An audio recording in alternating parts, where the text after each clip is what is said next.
don't want no fuss and we don't want to hurt you, all right? Yeah, we just want your money, that's all. And you'll give it to us, won't you, without any fuss?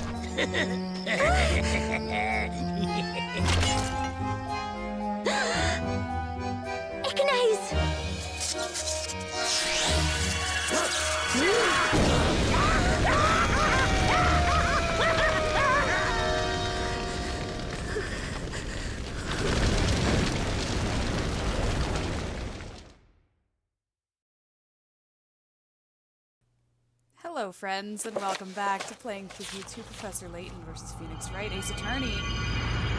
Where did we just watch Espella cast a spell?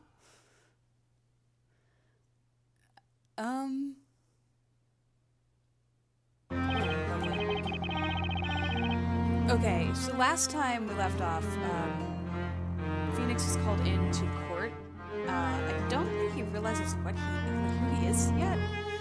I don't know, it's very unclear. He's still a baker, I think. I think he was still shocked about going to court.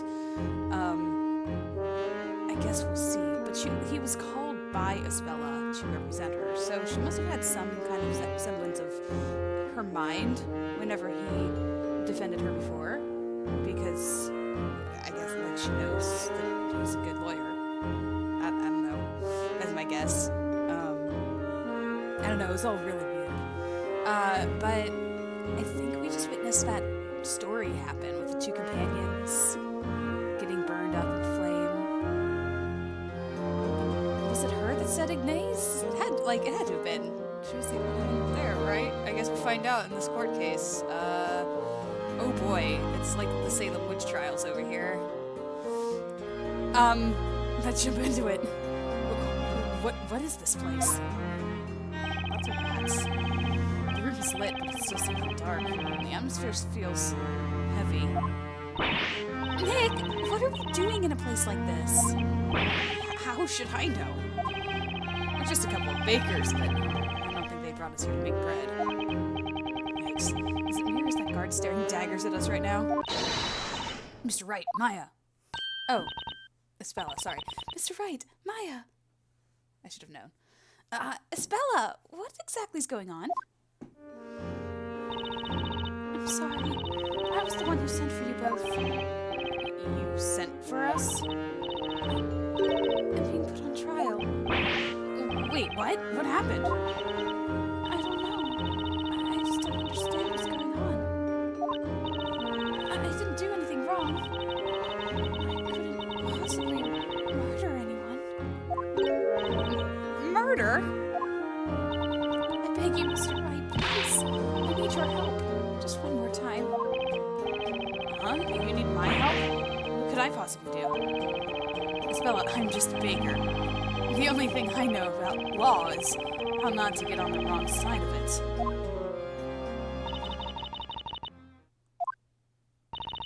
Wait. Hold on a sec. Espella, what did you just say? You said you needed Nick's help just one more time. One more time. I'm not quite sure myself, but when the knights came and took me, a vision suddenly appeared in my mind. It was Mr. Wright. He was fighting for me, defending me. That brave blue figure.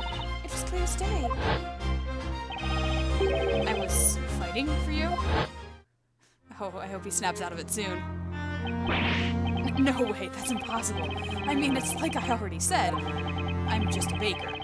I have a hard enough time rolling dough, let alone defending someone in court. I thought the same thing too at first. But I don't think that's quite true. Maya, at some time, somewhere, you helped me. You fought for me as a defender. A defender? What's wrong, Nick? I wish I knew, Maya. But hearing Espella mention a defender, I can't help but feel something inside of me just burning at the mention of it. Okay, alright. He's snapping out of it. Accused! Defender! It is time. Head forth, you two. Head forth? Where are we going exactly? To the courtroom. which today's trial will be taking place. The Chamber of Fire. The Chamber of Fire? Chamber of Fire? Trial by fire. Make haste. If you are but a moment late, a guilty verdict will be delivered immediately. What? No way. Mr. Wright? I'm really sorry, Mr. Wright. I know this is all so sudden. It's a lost cause, isn't it? Well then, let's head inside, Espella. This overwhelming pressure. It feels so familiar somehow. Almost like deja vu. Mr. Wright! Let's go, Maya. Maybe we'll get a better idea once the trial gets underway. It's gonna be like the time when he was hit over the head with the fire extinguisher. All right, let's do it, Nick. Where he's like fading into it, but I've already had the tutorial, so it's kind of weird. What is this heat? It's like an oven in here. I will now pronounce the verdict. This court finds the accused guilty of being a witch. No, I'm not a witch! Please, I beg you to reconsider! I'm not... Witches are to be cast straight into the hellfire!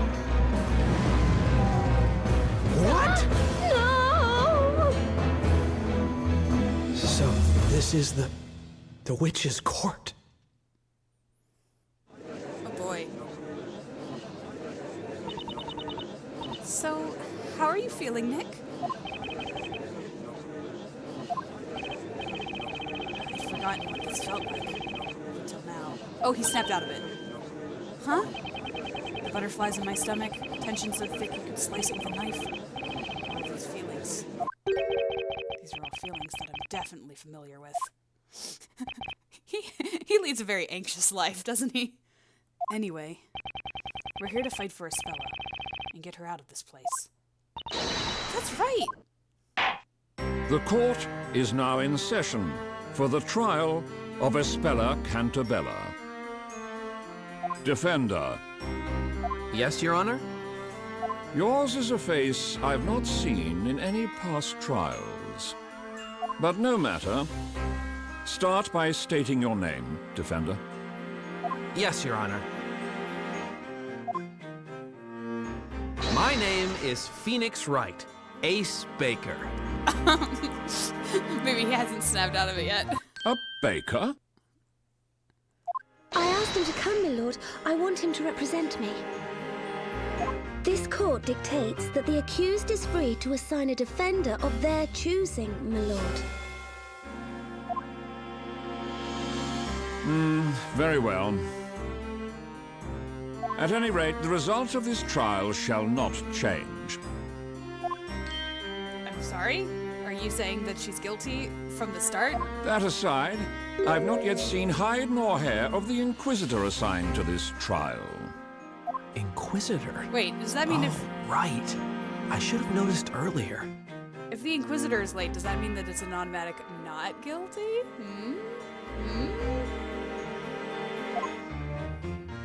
No one's there. Should the assigned Inquisitor fail to appear in court, I will have no choice but to dismiss all charges. I was right! Nice! He is an Inquisitor of high caliber, but if he does not come forward soon, this trial will end, and victory will then be declared in favor of this baker. Hold it! Miss Baker.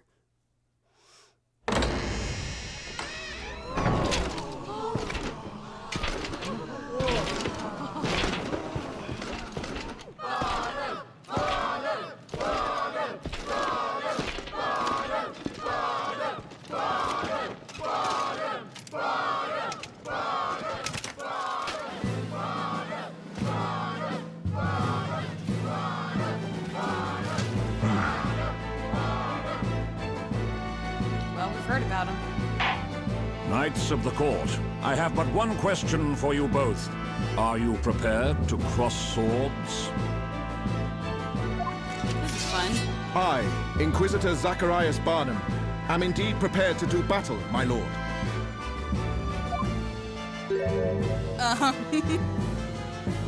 Something amiss, Baker? Sorry, Your Honor. I just didn't realize we could have swords here in the courtroom. It is the way of the court knight. A knight must always ensure that he rides with a blade at his side. My blade is my wit. Haha. Now then, state your name, Sir Blue Knight. How about my attorney's badge? Can I use that as My name's Phoenix Wright. I'm a baker. How many times will they make me say it? A baker? Nick, quit with the long face. You look miserable. No need to waste your breath. This trial will be over before you can utter a single objection. For the security of all of Labyrinthia, my blade shall rend your defenses swiftly and without mercy. That's it, Barnum. Put another one out of their misery. This trial is pointless. Hand down the verdict already. Put that doughy defender on trial too, I say.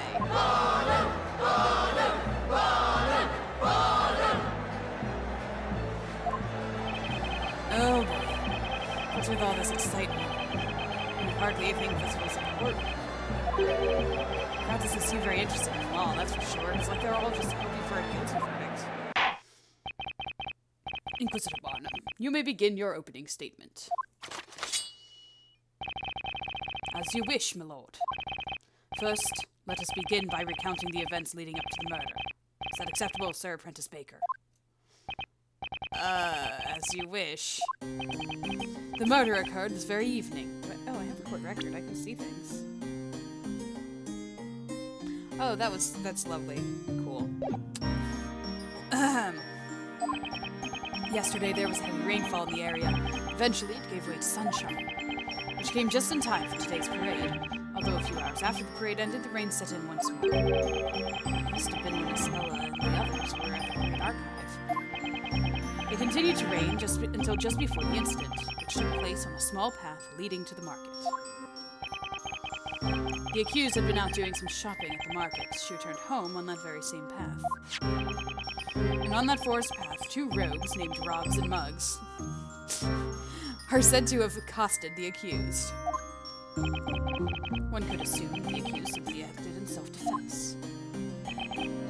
I see, Robs and Muggs. Those two have appeared in court a number of times in the past. Two rogues, huh? So far, it may appear that the accused was more the victim. However, the situation soon changed. That's right. The accused is Espella Cantabella. Knowingly and mercilessly murdered her two assailants. Cantabella. That girl, isn't she? I always knew she looked suspicious. Shh, not so loud. Yikes. There's that weird excitement. I believe we now fully grasp what happened. It is getting late already. Let us begin the trial. Inquisitor Barnum, you may now begin. As you wish, my lord. The Inquisition will now hear eyewitness testimony regarding the night of the murder. Eyewitness testimony? Looks like this trial is finally getting underway. I can't back down now. I have to fight. But I'm just a simple bread-making baker, living a simple bread-making life.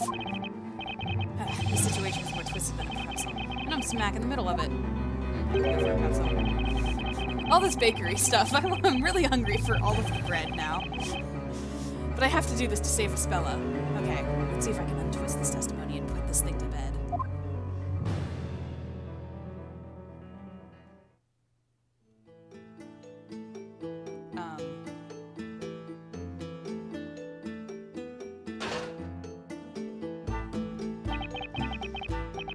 Allow me to welcome you all. Now, would each of you please state your name and occupation?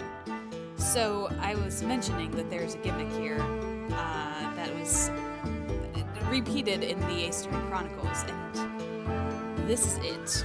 Multiple witnesses at the same time. It makes for some interesting interactions, which it will explain in a moment, but it's really cool, and I like that it came back for the Chronicles games, so that it's not just on the spin-off, you know. Hold it! Wait a minute, what's going on here? As I already explained, Sir Apprentice Baker, this is the eyewitness testimony. Yes, I understand that, but there are 4 witnesses. Indeed, people inside a courtroom could pose a health and safety issue. Your Honor, that's not quite what I meant. Witness testimonies are supposed to be done one-on-one. Or one by one, as in one witness at a time. What are you talking about, child? We've been here all night if we did that. That's right, young man. We have witnessed the very hand of fate reach out to us this evening. Can we hurry this along, perhaps? These flowers won't sell themselves. As much as my boss wishes them. The path to knighthood is an arduous one, but I remain steadfast in my resolve as I travel down this long road. I shall not falter. I will be victorious. Who cares? Just question them all right at once. We already know the girl in the cage did it. Let's get on with it. Yeah, finish this already. I'd like to go back home and get to bed.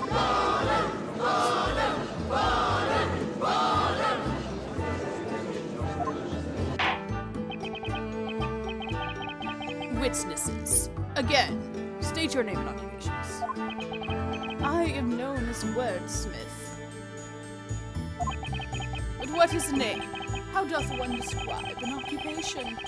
Like the bubbling of a babbling brook. I flow gracefully around the rocks and debris that is life. Nary a worry in my mind. Right, so I guess that means he's jobless. My name is Mary, and this darling kid is Snowy. Aw. Snowy and I often travel to the edge of town to sell delicious fresh milk. Milk like that doesn't happen overnight. I work my hands to the bone, squeezing each drop out, literally. That sounds pretty frightening.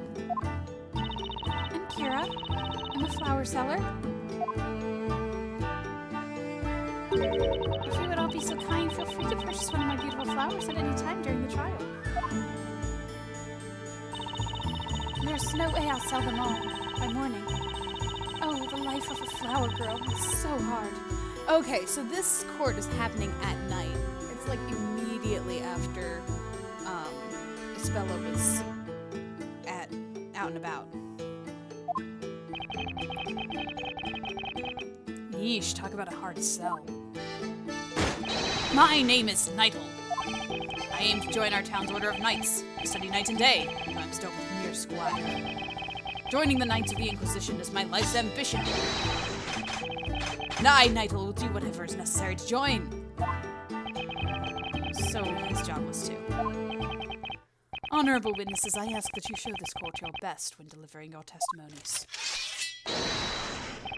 Now tell us what exactly you all saw in this ill-fated eve.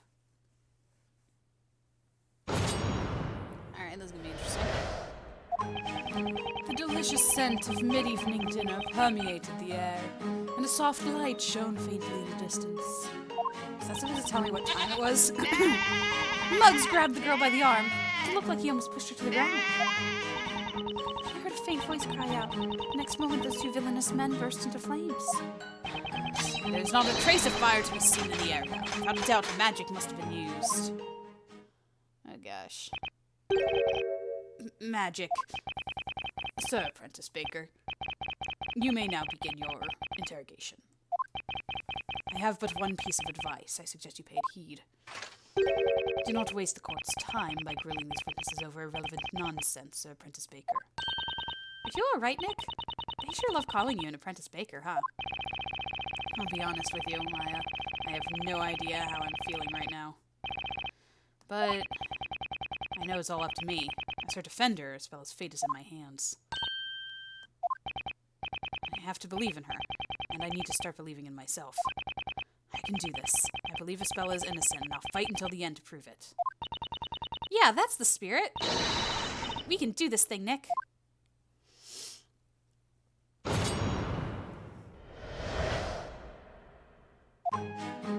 Press everything. I think that's supposed to be telling me what time it is, so... Let's just get some more details here. What time would that be exactly? Dinner time. When else would the scent of dinner be in the air if not dinner time? Do you see? Not so much. The sun had already set by that time. That should be adequate. The sun had already set? So, you clearly witnessed what happened tonight, is that correct? I've been dubbed a witness, thus I must clearly have witnessed something, do you see? In that case, how much light was there in the immediate area at the time? Enough to see the nose on my face, but not enough to see the trees ahead, do you see? No, that doesn't add up. If the area was completely dark, then you couldn't possibly have witnessed anything. Do you see? Nevertheless, something caught my eye. It was a most ominous sight. Ominous is what that sight was. Okay, I get it. It was ominous. Objection! Perform, Sir Apprentice Speaker. I hate to disappoint you, but there was, in fact, light in the area. Huh? Take a look at this. This is a drawing of the crime scene based on the witness's account as penned by the court illustrator. Aha! Okay.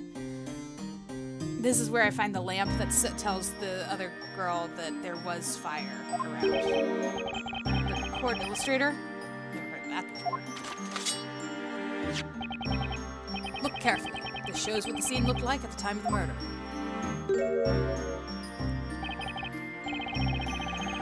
An illustration of the highest quality as always. Are we supposed to treat these like a photograph? Now then,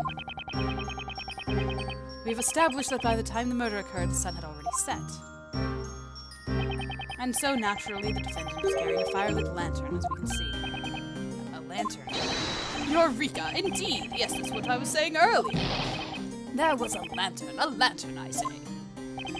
Oh, please. You totally forgot. To be honest, I did not imagine it would be necessary to present this, but...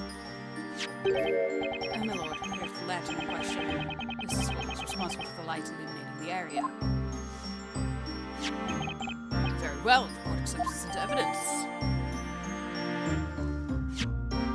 Speaking of which, Inquisitor Barnum, in this drawing, the accused seems to be holding a milk bucket of sorts. What became of it? That is a strange case indeed, my lord. The bucket seemingly disappeared from the murder scene. The milk bucket disappeared, you say?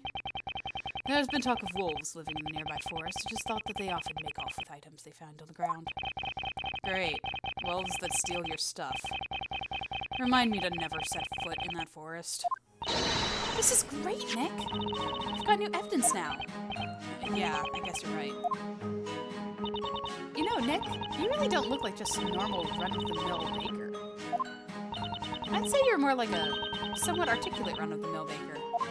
I think you might even have a knack for being a defender. There's a clear contradiction somewhere in that testimony, and I'm going to find it. All right.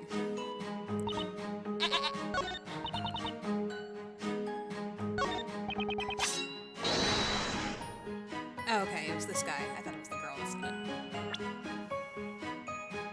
Oh, I don't have the picture yet. Okay, so it is just... Objection! Cool. I was like, I'm gonna have to decide between the lantern and the picture. Hold on, he's figuring out his life here. Just a second. Yep, no, still figuring out his life. What is the matter, Defender?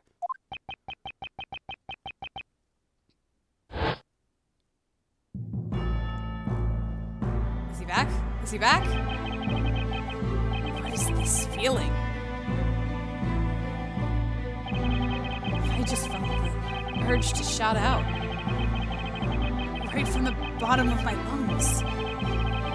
While pointing my finger. Objection! I can't help but feel that it's a word I've used quite a bit in the past. That's it. I remember now. I remember everything. Oh, thank goodness. The League of Attorneys. Exchange. Espella's trial. And then, that strange book.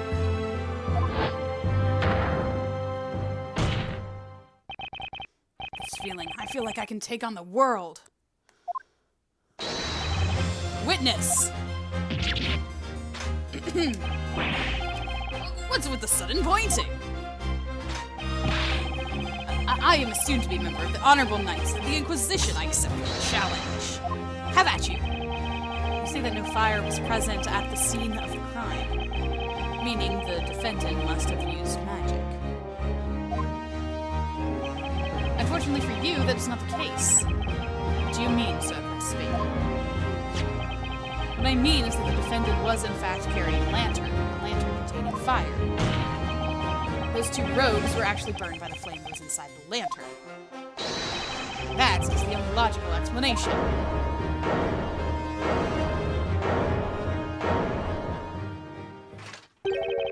My, what a startling conclusion you've come to, Sir Apprentice Baker. What do you mean? The only logical explanation. Do you agree with the statement, honorable witnesses? It is presumptuous for a man that knows nothing to claim that he knows something about which he really knows nothing. Huh? Besides, how could one teeny tiny flame be strong enough to set them both ablaze like that? There were two of them. How could that flame engulf them so fast? Ah. Furthermore, they did burn as you claim they did. Do you mean to suggest that they were soaked in oil or something? Oh. Well, Sir Blue Knight, it would seem you have bitten off more than you can chew. Why is bitten off in red? Is it because of the baker thing? I definitely didn't see that coming. What say you, my lord? Do you have any thoughts on the proceedings thus far? Given the testimony as we have heard it, this court has come to its conclusion.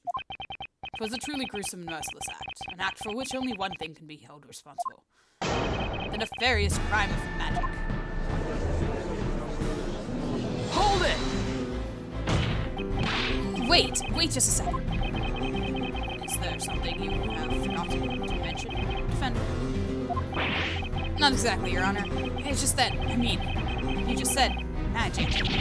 That can't be right, can it? What are you suggesting, Sir Apprentice Baker? Witches use magic, which in turn brings about disaster. It's just the way of this world, is it not? Well, yeah, that would seem to be the case. But in no way is that actually possible. This court finds Espella the accused charged with being a witch. Espella. Witch? A witch's existence in this world is a crime in itself. The ability to use and control magic is a criminal offense indeed. As such, any witch found practicing magic will be sentenced to death by fire. No, you're wrong. I'm not a witch. Sir Apprentice Baker, I do not envy your current arguments. My lord, hand down your guilty verdict against this witch immediately. Objection! But there's no evidence to prove that any magic was really used. Put a sock in it, Red. Oh, I don't know why I did that voice. Put a sock in it, Red Boy. We all heard her cast a spell. Huh? That's right. Snowy and I heard it. Isn't that right, Precious? We heard that incantation quite clearly.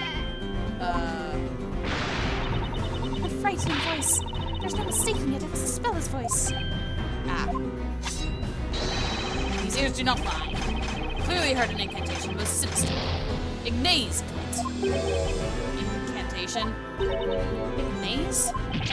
That's no good. I just can't wrap my head around this topsy-turvy otherworldly court. Well then, I see the defense has no further objections. To so, court finds use of magic at the time of the murder to be an undeniable fact. Furthermore, the honorable witnesses have stated that they each heard an incantation being recited. Oh my, that's terrifying! The court finds no reason to delay its verdict any longer. Nick, we have to do something! I know, but what exactly can we say? Here in this world, our sense of logic is completely useless. This court is ready to hand down its verdict for the case of Espella Cantabella. No, don't do that. Hold it. Wait, that was Professor Layton's voice.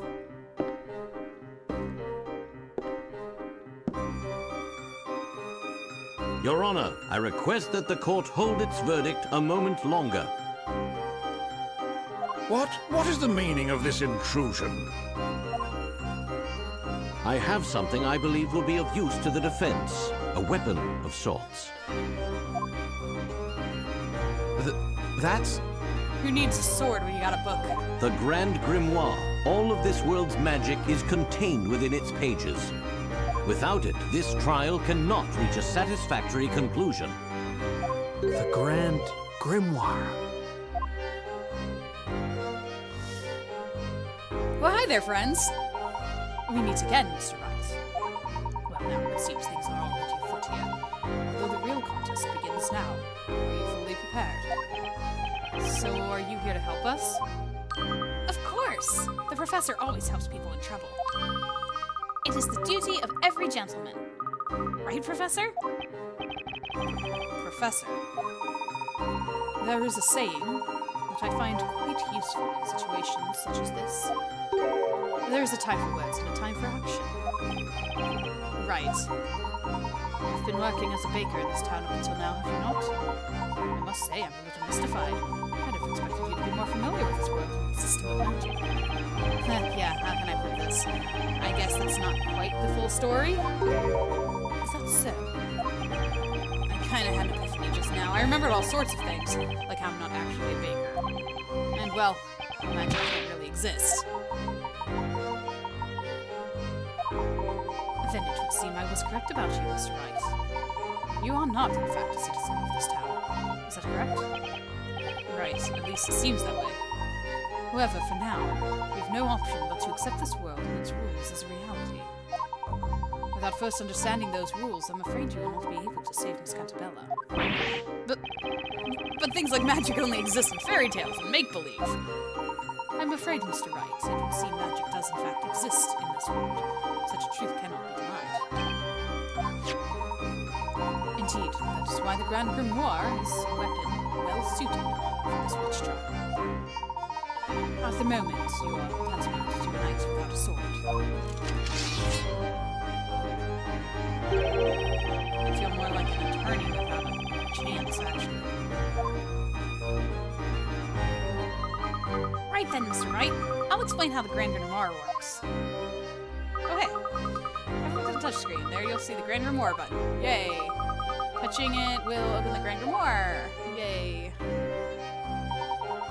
You'll be able to present spells from the Grand Grimoire in much the same way you would present evidence. This book will surely be a most important asset for us in this trial. And maybe future trials. Oh, that reminds me. I've gone ahead and bookmarked the spelling days for you. Oh, thanks, Luke. Summons a circle of flame within 1 meter radius of the caster. Requires an incantation and scepter to cast. Ignaze. That's the magic spell all the witnesses say that they heard, right? Nick, you should take a look at that spell. All I have to do is touch that button. Okay. The defender has been given more than enough time. It would seem this trial has reached its end.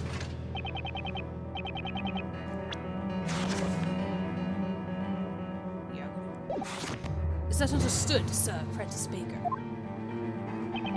This case is quite straightforward, with very little room for doubt. The witness's testimony, coupled with the illustration of the time of the murder, makes it quite clear what must have occurred. This murder was the result of magic, and furthermore, the caster who said magic was none other than the accused. And that, Sir Prentice Baker, is the truth. Best you go back to baking, for I believe your days in the courtroom have crumbled. Is everything all right? Is everything okay, Mr. Wright? Yes. It would seem that photographs do not exist in this world. Photos don't exist? I guess that makes sense. The old time period and all. The sketch drawn by the court illustrator. Therein lies your final chance, Mr. Wright. My final chance. I understand the witnesses have already finished their testimony. However, if you could perhaps find a clear contradiction within this illustration. There's another contradiction? In that case, there's some hope that I can turn this around. Mr. Wright, you have to hurry! Look, the judge! It's the scariest thing when he's pounding it into his hand. He looks ready to deliver his verdict any second now. This is it.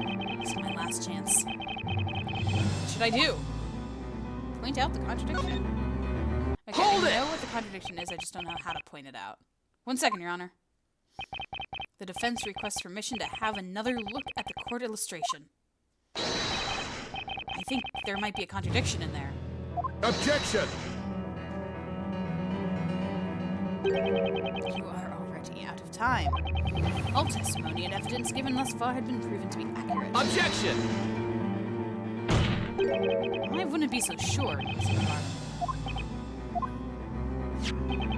There's just one thing you've overlooked, a piece of evidence within this book. The Grand Grimoire. Absurd. You overlooked something. You are the defender here, you should have examined the tome earlier. You're right. I should have. But unfortunately, I was nothing but a civil baker until just now. Interesting. You've certainly begun to show your true colors, so be it. Let us see what type of knight you really are. Have at you! The defender will now show us the supposed contradiction.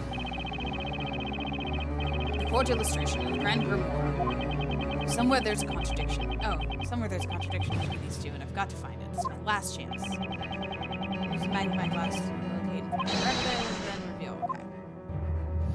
Alright. So the contradiction is the fact that she needed a scepter to cast it. But she's not holding a scepter. Now, she has 2 hands.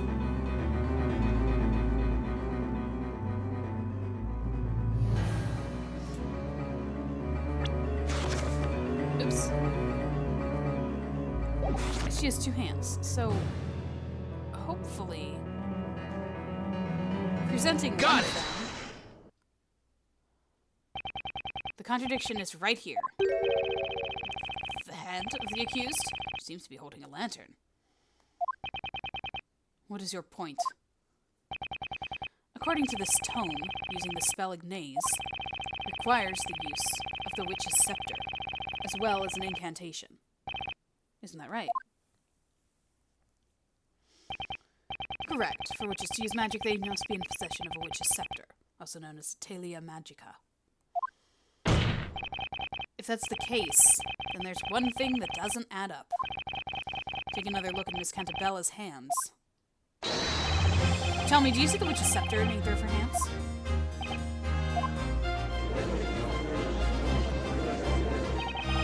There we go.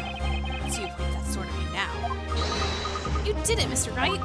But wasn't that contradiction just too obvious? You may be right. They certainly appear. Living visitors taking this particular percent rather too well. That is correct, Sir Apprentice Baker. But you should not underestimate me. This is perhaps your first time seeing this item, is it not? Oh, wow. Right here's the very scepter you mentioned. One of the witnesses found it tossed in shrubbery on the side of the path. Ah, yes, indeed. It was I located it. My feet found themselves ensnared in the blasted thing and sent me flying through the air. Somehow I'm not surprised to hear you say it fell, Gramps. The scepter does seem to carry a most sinister air. Indeed, my lord. However, the scepter will only work on the hands of a witch, with the incantation being said aloud. Aw, that's too bad. I wanted to try lighting stuff on fire. Please don't look at me when you say that. You see, there are 2 magic gems set in the scepter. Magic gems. It's like a red gem and a white gem. These gems each contain a particular magic spell. By simply looking at these magic gems, one can easily determine which magic spell can be used. Nick, quick, look at this page. I'm looking at it. Is that the red magic gem? Indeed. The red gem you see here is the spell Ignace. If you look carefully, you should notice that the scepter also has one more spell that can be used. One more spell. It must be the white gem. Mr. Wright, I found it! Here's the spell for the white magic gem. Hey, you're a very good assistant. Oh, no. Causes anything the caster touches to vanish from sight. Simply chant a mirror to make it reappear.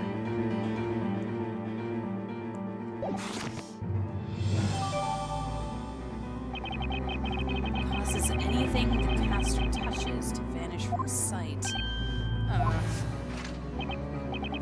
I see you managed to work it out, that crusty head of yours. That's just... It can't be. The reason the witch's scepter couldn't be seen is because the magic spell Demir had made it disappear. What was he gonna do? Throw something? That's right. In other words, the accused conjured a cowardly spell to camouflage her own use of magic. No. No way.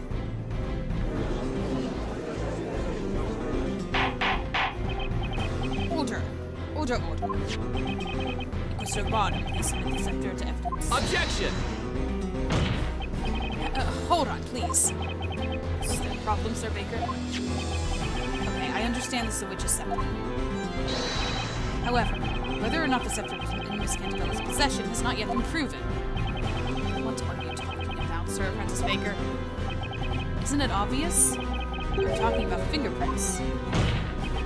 Supposing Miss Cantabella did in fact handle the witch's scepter, then her fingerprint should still be on it. I don't think that they have that in ye old times. Yeah, it ain't happening. What's with the silence? You said fingerprints. Inquisitor Bottom, tell me, just what is this Baker blabbering about? I haven't the slightest clue, my lord. It's the Baker's first time in court, after all. Huh? I'm afraid it's no use, Mr. Wright. In this world, it would seem the concept of fingerprinting does not yet exist. What? I can't believe it. As I've said already, best you head back to the bakery lest you continue to serve this court more of your half-baked ideas. They're about as half-baked as your terrible puns, Martin. Forensic science does not exist here. Instead, this is a world in which witches and magic are accepted as facts. Really fascinating. Yeah, I'm glad you're enjoying yourself, Layton.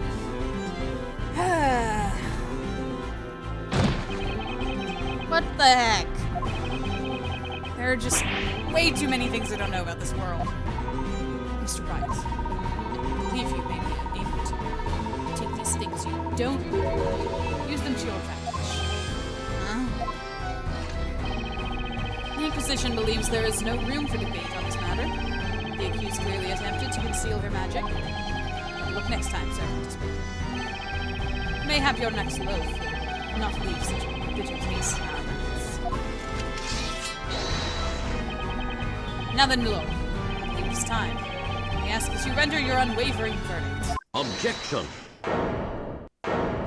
I bet the voice actor for Layton enjoyed doing the hold it's and objections. Pardon the interruption. May I have a word, Inquisitor Bottom? What's that? Who might you be? My name is Layton. I'm a friend of the accused. Inquisitor Inquisitor Barnum, please allow me to confirm what you believe happened on the night of the crime. You claim the witch's scepter was made to disappear through the use of magic, is that correct? Indeed, through the magic spell Demir. If possible, would you mind providing proof of this particular claim? But you claim the scepter was not seen. Indeed, that is one possibility.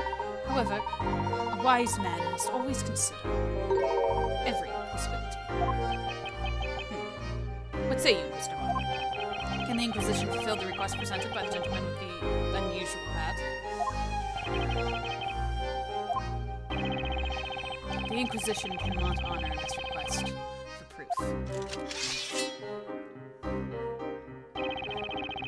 If you are asserting that the accused is not a witch, then the burden of proof lies at the feet of the defender. Come on, it's the Inquisition's job to prove that a crime was committed. As I thought. Indeed, it would appear the accepted method of thinking in this world differs greatly from our own. How regrettable, Sir Apprentice Baker. And you, Sir Dark Hat.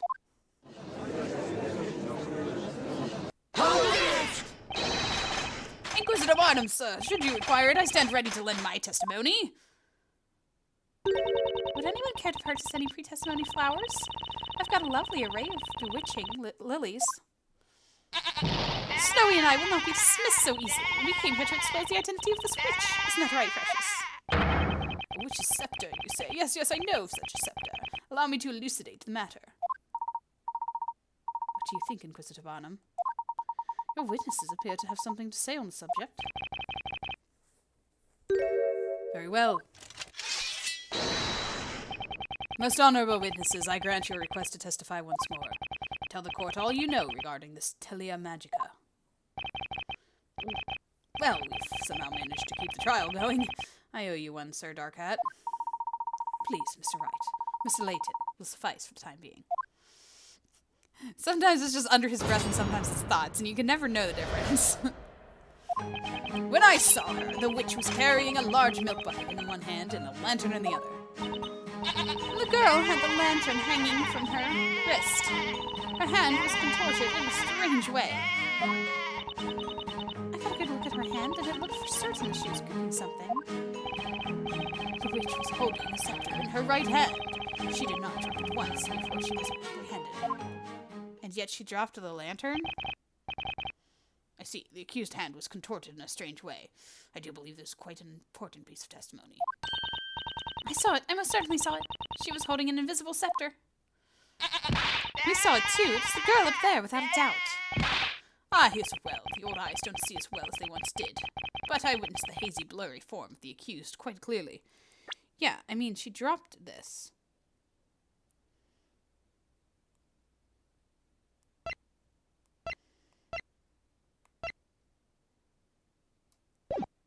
I don't know how to prove that. Don't tell the court you're blind. My eyesight is sharp as the edge of my trusty blade. A toy sword. How fascinating. Although I wonder if he understands the implications of that analogy on his vision. So, Baker, you may proceed with your interrogation. Mr. Layton has given me another chance. I can't let it go to waste.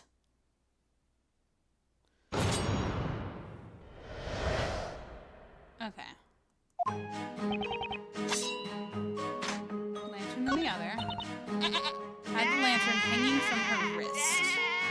Okay, we'll press this. Maybe get some information here. She had the lantern hanging from her wrist. Are you sure? Of course we're sure. If it wasn't it, how else would the girl manage to hold her invisible scepter? Ma'am, please just testify about what you actually saw.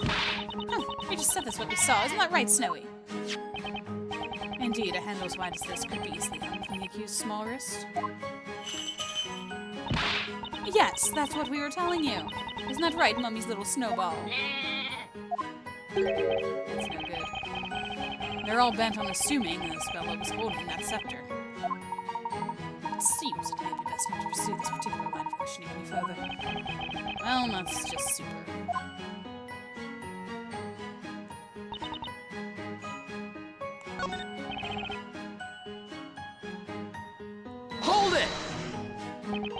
Let me get this straight. There was no way for you to see the invisible scepter, was there? Well, now that's common sense, boy. One cannot see what is not there to be seen. In that case, there's also no way you could tell whether or not she might have dropped the scepter. Well, these old eyes of mine hounded it on her hand like a hawk until they couldn't see straight. The young lady was most certainly holding an invisible scepter in her right hand, while at the same time also carrying the lantern. Or do you perhaps have some piece of evidence to suggest that she dropped the scepter? There hasn't been any evidence so far to suggest Espella was holding the scepter. Evidence suggesting the scepter was dropped. Now that's an interesting idea. Huh? If Espella did not have the scepter in her hand, it would have been impossible for her to have used any magic. Well, yeah, that's true. I don't suppose. Might there be a piece of evidence that could prove this? Something to prove that Espella was not holding the scepter at the time of the murder? In other words, evidence to show that even if Espella had been holding the scepter, she would have dropped it. Yes, it's the lamp. Is everything all right, Mr. Wright? The truth about what happened in that brief instant will likely decide Espella's fate. I should do everything I can to find a contradiction in these testimonies. I guess I should take another look at the court record. Okay. So we're good. The game is telling me to do it. Let's present the lantern again. There is a high probability that Miss Cantabella was not holding the scepter. But if, for the sake of argument, she had been holding it, she would undoubtedly have dropped it at the time of the incident. What do you mean? What I mean, Inquisitor Barnum, is that this lantern proves the defendant was not holding the scepter. Objection! What foolishness are you spouting, Sir Apprentice Baker?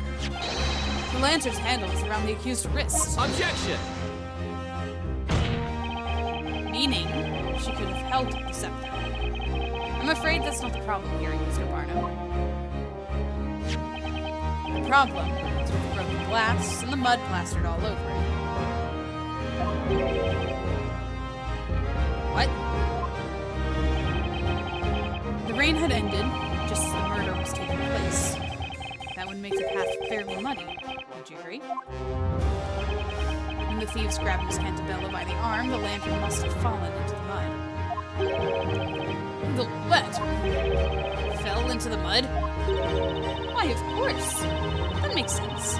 Doesn't it, my little snowy woe? Well, what do you say, Mr. Barnum? She was holding the scepter at that time. That would mean that when she dropped the lantern, the scepter would have fallen along with it. What's going on? Inquisitor Barnum seems speechless. That defender's managed to turn the thing around. Even though he's just a baker. No way. Pay the witch's accomplices no heed. They're just trying to trick you. Oh boy. Tough crowd. Just what is this? Hold it! One moment, please. Everyone, please listen. Didn't we all just stand here and explain to the court what we clearly saw? It's a lantern! So what's so special about it? Explain to me so I can understand. So that you can understand? Well, I mean, it's pretty obvious just by looking at it. Mr. Wright. What is it, Mr. Layton? There's something about this witness. Miss Carroll, was it? Tell me, Miss Carroll. How good is your eyesight, exactly? Huh? As you just heard Mr. Wright explain, the answer to your query is quite obvious at a glance. Tell me, are you able to see the mud present on this lantern? Mud? What mud? What are you talking about? Oh, he gets to slam the desk too. How exciting. Your Honor, did you hear that just now? Yes, indeed. What does it mean, exactly? It means that Miss Kira's poor eyesight is the reason she cannot see the mud present on this lantern.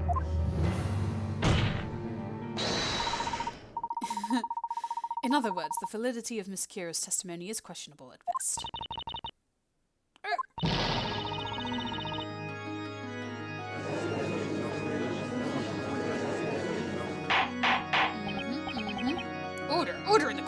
What is the meaning of this?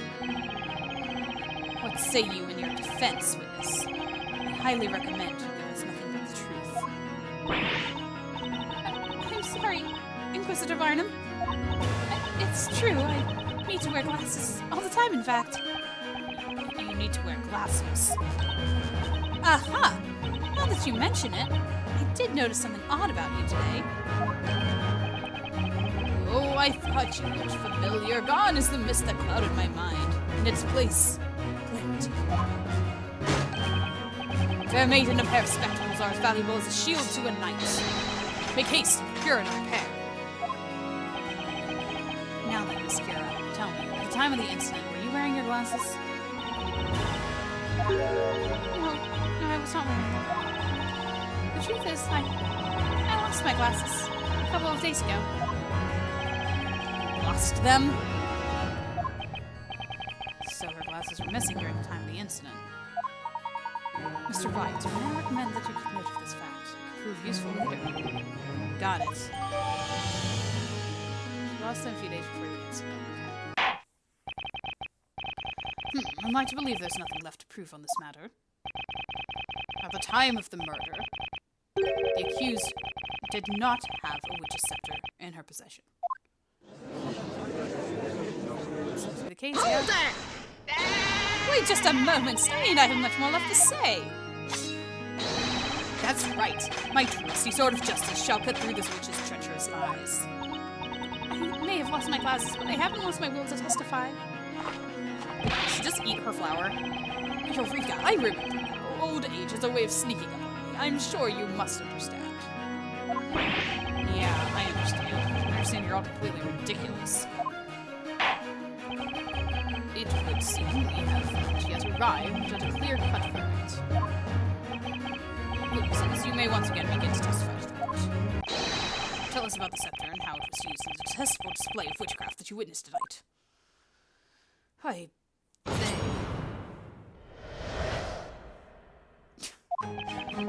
The girl was not holding the scepter in the same hand as the lantern, which means it must have been her other hand. The accused was holding a milk bucket in the court illustration. Who's to say she wasn't also holding the scepter in that hand? That milk bucket is lighter than it looks. Even Snowy could carry it. So she could have easily held the scepter as well. I did not see this milk bucket. Everything felt like an illusion.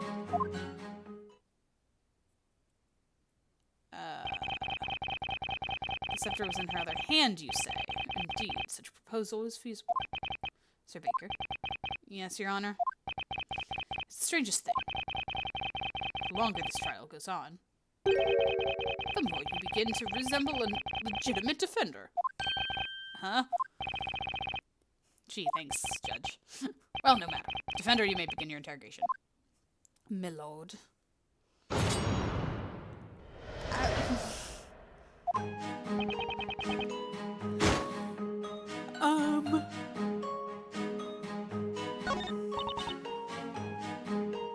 Hold it! The court illustration.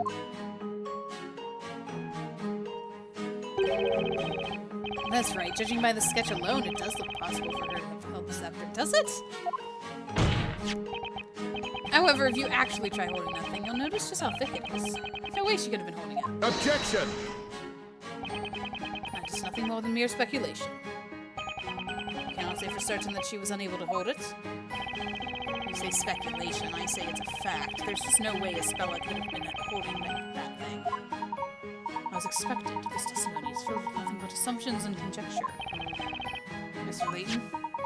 You know, Mr. Rose, there does not appear to be any useful evidence present in the court illustration. Yeah, I agree.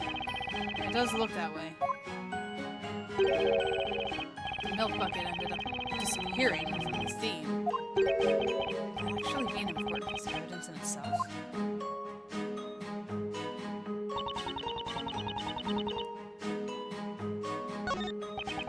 I mean, this guy... Hold it! Milk bucket. You didn't see the bucket. Indeed, naturally, there was no way of me noticing the witch before the crime occurred. My mind was placid as the most placid of placid lakes. But like the early bird on its morning hunt for that elusive worm, I senses remained vigilant. You do realize the other witnesses have all testified to having seen Miss Cantabella carrying the bucket, though. And when you have journeyed as far as I have through life, you find all is but an illusion. Are we just discrediting all the witnesses? Is that what we're doing? That is except for Lord Storyteller, of course.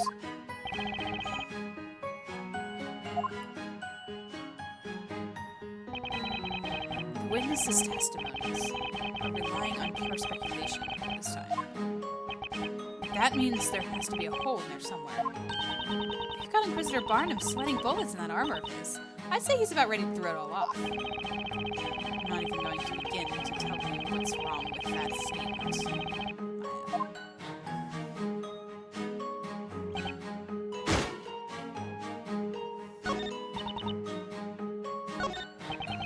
Let's keep pressing everything. Hold it! But did you actually see that with your own eyes? Alas, magic's vile embrace hid the scepter from my sight, so I did not see it per se. However, through my years of knightly training, I have learned to see through such cunning trickery. Is that so? For example, this morning I found myself unable to locate the whereabouts of my trusty blade. Its location was a mystery, so I tried my hardest to think and remember where I would have kept it last. And before long, behold, it transpired that I was carrying my trusty blade in its scabbard all along. Life is riddled with such trickery. Would you say life is riddled with trickery, Nick? Only if we're talking about my life, Maya.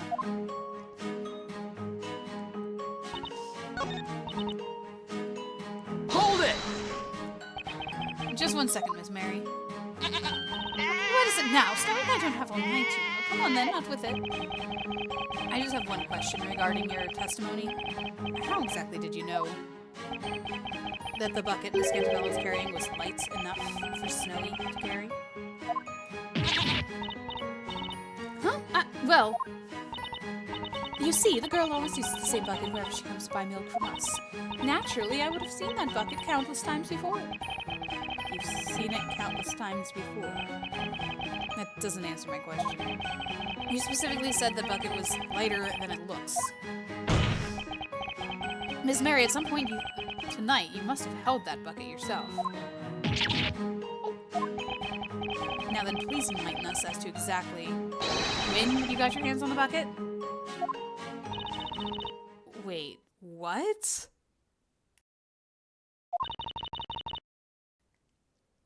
Did she carry it off? It's true. By that time, Romps and Mugs had already been burnt to ash. And then I noticed the milk in that bucket that the girl had been holding in her hand. The milk. Then when those two went up, Blaze, Snowy, and I made a dash for the bucket. As the girl stood there looking confused, we took the milk from her to make sure it was okay. Huh? Unbelievable. Witness, you tampered with the crime scene. Well, it was just so wasteful, the thought of all that disgusting ash falling into such a precious milk. I felt I just had to protect it.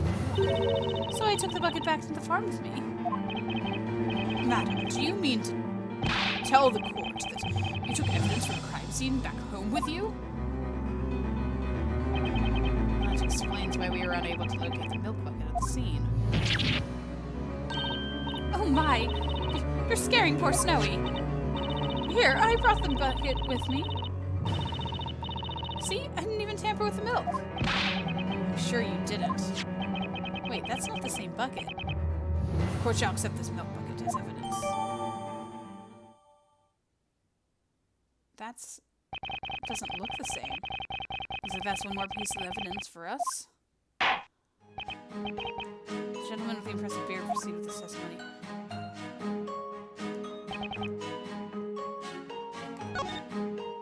Wait a second. Can't believe Mary took the bucket home with her. Mary must be one of those thieving forest wolves we've been hearing about. Let's hope that she doesn't eat like a wolf as well, Luke, for her Snowy's sake. Got this new piece of evidence. Question is how to use it. Looking at this milk bucket now, it does look sort of different from the sketch. Yes, it does. So, I need to see how to present it.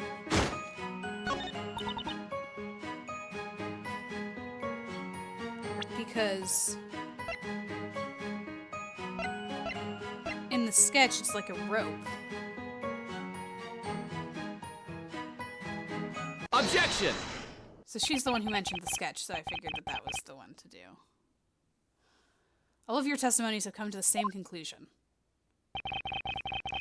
The scepter was not in her right hand with the lantern. Therefore, it must have been in her other hand that was holding the bucket. However, that's not it. Not by a long shot. What do you mean? Contrary to what one of the witnesses stated, the milk bucket was in fact at the crime scene. And you'll also notice something about this bucket. Take another look at the court illustration. Something about the bucket seems a bit odd, wouldn't you? Objection! This illustration was based on eyewitness account, so a small discrepancy or two is conceivable. Objection! Actually, Inquisitor Barnum, it's highly likely that this illustration is much less accurate than you think. In fact, there's a blatant contradiction present in this illustration. Admittedly, it doesn't first look possible that Miss Cantabella was holding the scepter and the bucket at the same time. However, if you look at the real milk bucket, that possibility goes up in smoke. Here, let's have a look at the real deal. Notice the handle? That cannot be! Oh, but it is. This particular milk bucket has two pieces of wood on either side of the handle. If you were to try to hold both the scepter and this bucket, well, let's just say that it'd be a challenge. To put it simply. There's no way anyone could hold both the bucket and the scepter at once. What? That must mean clearly you have the wrong bucket. We never lie when it comes to milk. That's the very bucket I took. Looks like the witnesses are as surprised about this as Barnum. The defendant couldn't have been able to hold the bucket and the scepter at once. Also, we have already established that she was not holding a scepter in her right hand. Therefore, the defendant, Mrs. Espella Cantabella, was not holding a witch's scepter at any point during the incident.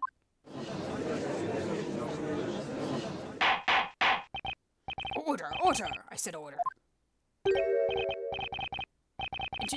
Just, what is the meaning of this? In all my days as judge of this court, I've never heard such an argument. These are but paltry set of words, and yet they ring with such remarkable strength. Your Honor, what you just heard was logic. Logic, you say? What is with these two? They just silenced Inquisitor Barnum with mere words. Such foolishness! This must be some type of witchcraft. Ah yes, the witchcraft of logic. Wait, do you think... Could they be witches? It would seem that the concept of logic does not exist in this world. Right, then let's take this chance to knock their case down a peg or two. I'm worried if we keep this up, we'll all be joining Espella in a one-way trip to the flames. Objection!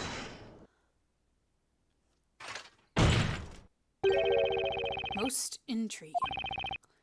A knight allows his sword to speak for him during the battle.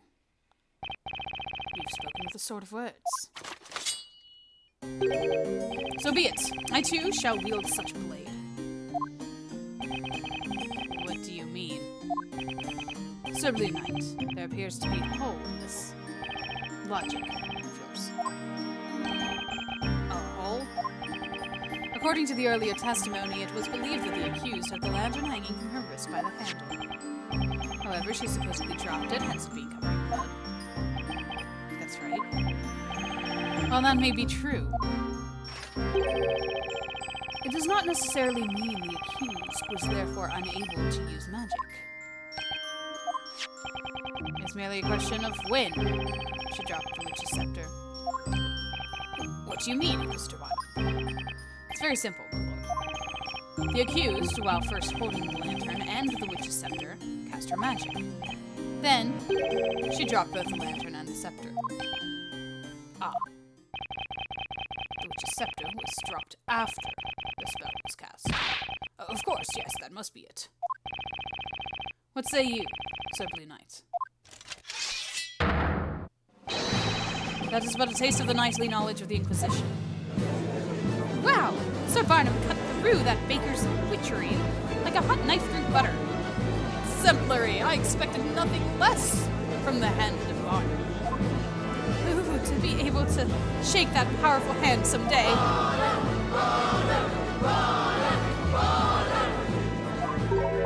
That's Inquisitor. Isn't quite what he first appeared. Yeah, sure seems that way.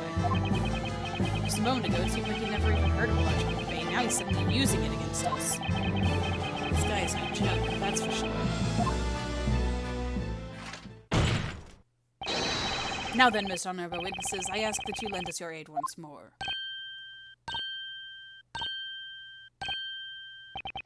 I request that you all testify to the court once more. Tell us which occurred first, the dropping of the lantern or the casting of the spell. Witnesses, you may begin your testimonies. Tell this court, in your own words, about the sequence of events which transpired tonight.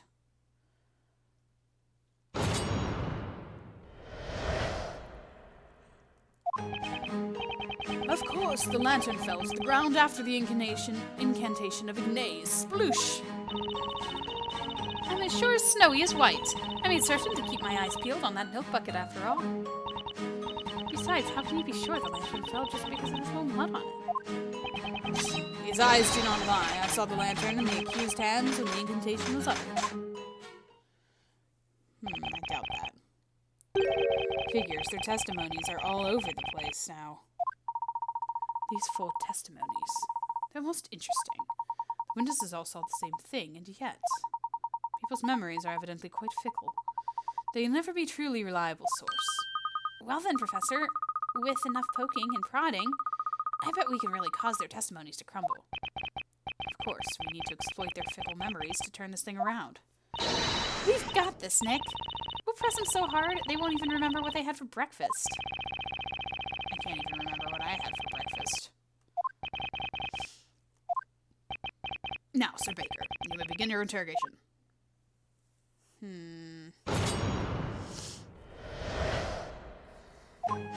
Alright. Press them, that's what they said. Hold it! The lantern fell after the incantation. Are you positive about that? I say I am positively positive that I am positive. I heard their voice. And then, sploosh. Sploosh. Was that the sound of the lantern hitting the ground? Indeed, but of course. Do you see? But if you look at the lantern, you'll notice that the glass is shattered. You specifically said you heard a sploosh. Shouldn't you have heard the sound of the glass shattering when it hit the ground? The sound of glass shattering? No, I'm afraid I failed to catch your drift. Ah, here it is. Okay, I was waiting for that to happen. I was present in the area, but farther away from the crime scene, you see. I have no recollection of hearing such a sound. No recollection. Precisely so. I'll have you know I can easily hear a dog barking across town. Do not underestimate my hearing. I wasn't. Relax, Grandpa.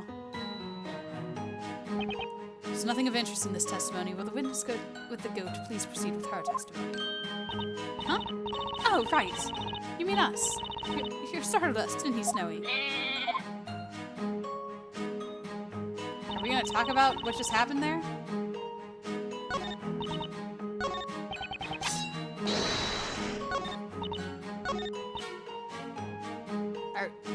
Are you going to... Hold it! Maybe it has to happen again. But earlier, you stated that Miss Cantabella had the lantern hanging from her wrist. Well, not quite. We didn't say for certain. We only believed it was on her wrist. Believed?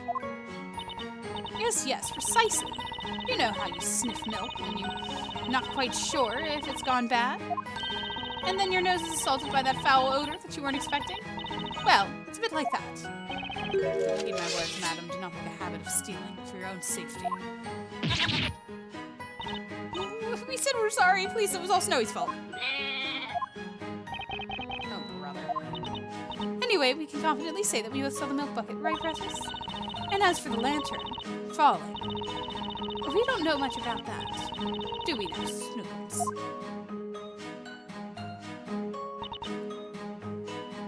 Hold it! Press everything, I guess. What do you mean? Well, maybe the mud was already on the lantern before any of this happened. Do you ever think of that? Before any of this happened. Like, maybe it's been there since last week. It did rain last week, too, after all. And if that's the case, then there really isn't any point arguing about whether or not she dropped the lantern. Right? Indeed. What say you, Defender? I say take a closer look at the lantern. You'll notice that there's mud on the glass. Mud on the glass? The lantern wouldn't be very useful with all the mud blocking out the light. Miss Kira, I'd say your little theory regarding this lantern is muddy at best. Good point at witnesses till the cows come home. But that wouldn't turn his testimony into anything I can use. We've got to find a lead somewhere.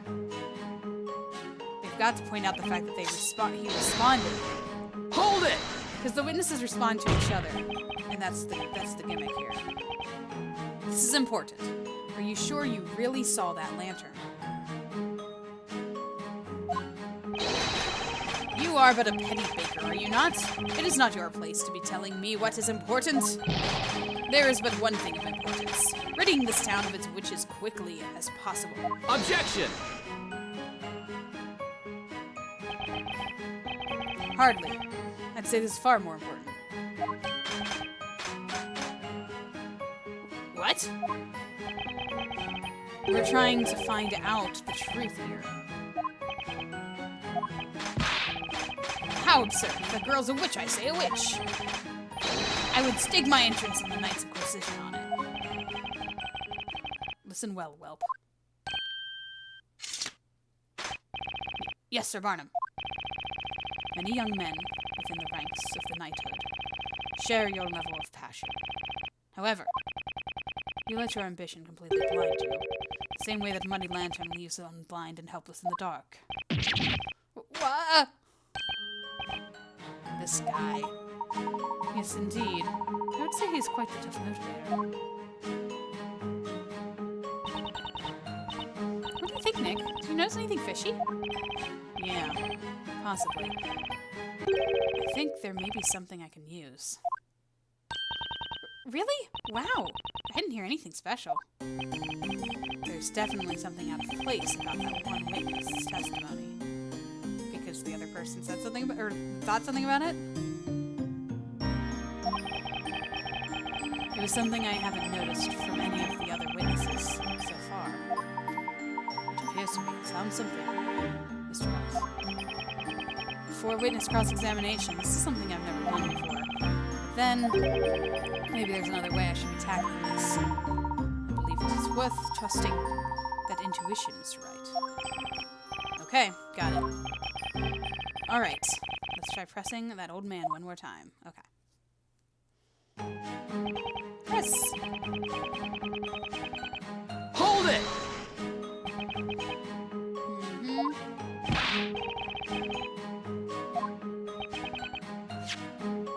Something, something, sploosh. Something, something, sploosh. Blah, blah. The glass is shattered.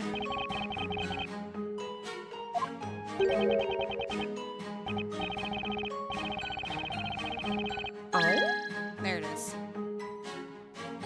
Hold it! Yep.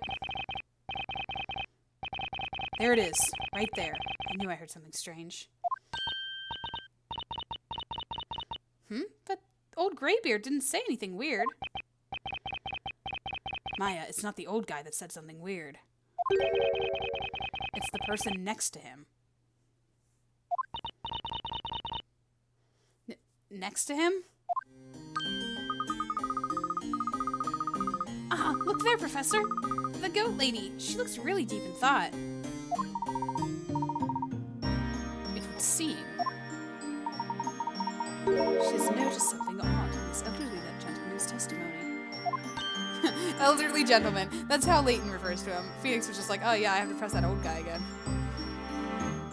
Ah! That's right. These cross-examinations have 4 witnesses. Hey Nick, it looks like we're not the only ones paying attention to these testimonies. You're right. Which means if they're all listening to each other's testimonies. Correct, Mr. Wright. Each witness is fully aware of themselves and their own actions when in the middle of their own testimonies. However, it is while listening to the testimonies of others that the witnesses may sometimes reveal the most valuable information. You see, it's habitual. They can't tell they're doing it, but I can. And I'm going to use it to turn the tide back in our favor. In fact, I do believe I may have spotted our first opening in which to test this new technique. Mr. Wright, could I draw your attention to the touch screen? For more tutorial. Okay, move the magnifying glass, and you'll see another witness. The important thing here is in the witness in mid-testimony, it's the other 3 witnesses listening. Matter of catching them off guard and questioning them. What are we waiting for, Nick? Let's give it a shot. How about we try questioning the goat lady and the old graybeard? Okay, all I have to do is slide the magnifying glass.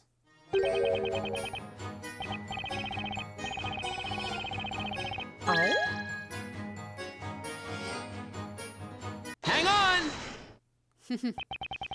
Excuse me, Miss Mary. Oh! Do you mean us? But Snowy and I have nothing else left to say. I knew it. I caught her completely by surprise. Mr. Wordsmith just gave his testimony. He told us all about... Oh, that was out loud, sorry. He told us all about the sound he heard when the lantern fell to the ground. Mr. Wordsmith didn't seem too sure, but I wonder if you might happen to have something to say about this? Huh? Oh, well, that's... Is that all right, Sir Barnum? May we answer the question? Do what you will, madam. There's no need for formalities. Huh? Well, we'll try and explain. Won't we, Snowy? Truth is, we did hear something. That is to say, we heard the sound of the lantern's glass shattering. We're sure of it. It was frighteningly loud. It quite startled us, didn't it, Snowy dear? I looked in the direction of the sound, but I couldn't see anything, let alone the girl or those 2 thieves. It was a tad dark, after all. The glass shattered, and the flame inside must have gone out. Hence she could not see them. That seems to be the gist of it. But then, as I peered into the darkness, I heard it. You heard it? What did you hear exactly? You know, that. I heard... the incantation for the spell Ignaze. After the lantern was dropped. There's your proof. We did it. What? Did you just say? No. Now hold it right there, Miss. Yes, my lord. The glass shattered when the lantern fell. Then after that, you heard the incantation for the spell Ignaze. Do you swear to this court that this is without a doubt correct? Yes. Maybe, I think. Oh, about my testimony, my oratorical observation. That plastic spell Ignaze occurred first, and the lantern plummeted to the ground. I have heard no such thing. There was no sound of shattering glass. Absurd, simply absurd. So the lantern fell and the glass shattered. That does not change the very fact that this girl is a witch. Objection! I hate to disappoint you, but that's not quite the case. In fact, this testimony changes things a lot. Would you agree, Mr. Barnum? What is the meaning of this? Let's go over what we know so far. In order for a witch to use any magic, they must be holding a witch's scepter. And yet none of the 4 witnesses saw the defendant holding a scepter of any kind. That means the scepter was made to disappear with a spell de mirror, correct? In the time of the crime, 2 victims grabbed Miss Scantibel's arm, causing her to drop the lantern on the ground. If at the time she was in fact holding an invisible scepter, then the scepter must have fallen when she dropped the lantern. Now let's say hypothetically that Miss Cantabella really is a witch. In order to use any magic, she would have to In order to use any magic, she would have had to recite the spell before dropping the scepter. However, as our witness Miss Mary has just stated in her testimony, she heard the incantation for Ignace after hearing the lantern's glass shatter.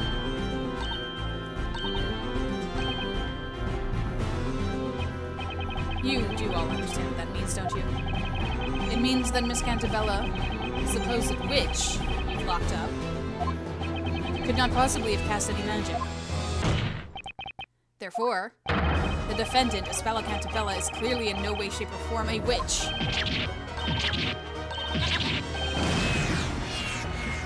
Wow, that was difficult.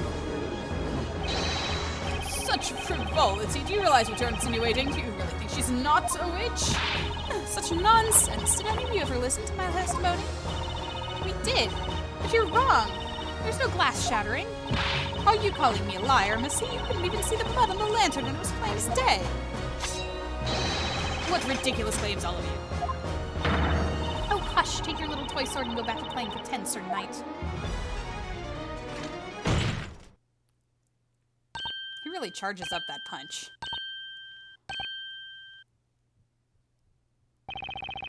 Witnesses, this is a court of law, not a playground.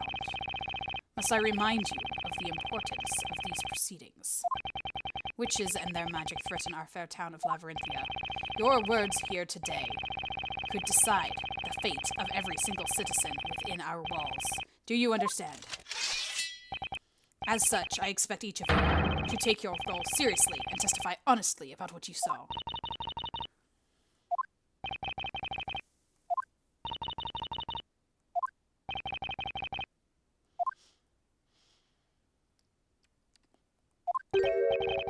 In all my days of judge of this court, I have never seen such behavior.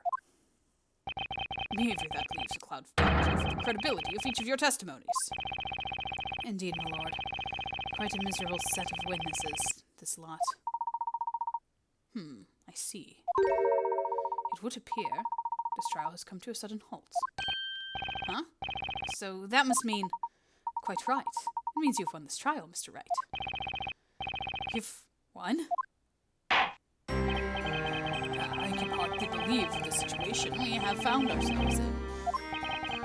I did not anticipate this trial ending with such a strange turn of events. But due to the witness's dubious tranquility, I can see no reason to continue. What say you, Inquisitor Barnum? As you wish, my lord. What is going on? They're actually going to let this witch run free through the town? Curses! If it wasn't for that witch and her friends... Hold it! Who was that? Wait a blooming second. This trial ain't even close to being over. Some guy. Not before I take the stand to testify!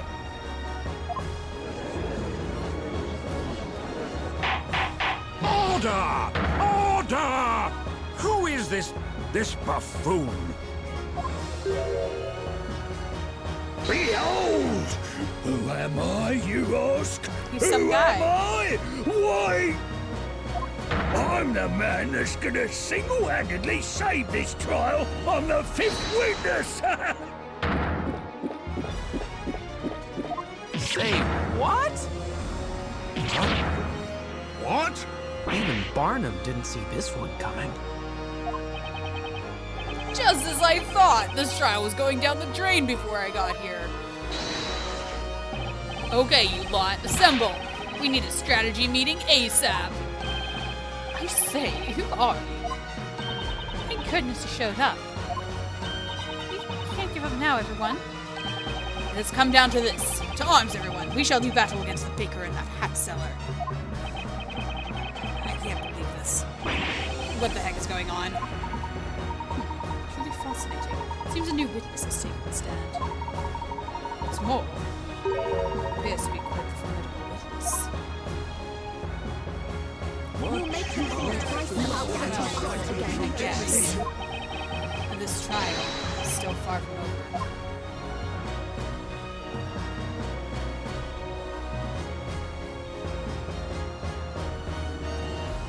Far from over.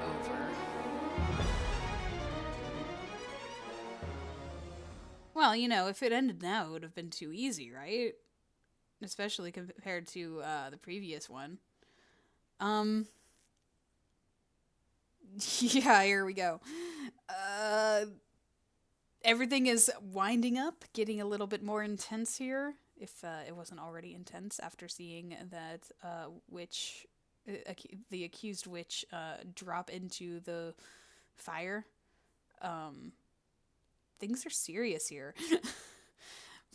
We often forget the darker implications of things, like, you know, two guys are just murdered, a woman just thrown into fire, lots of crazy other stuff happening.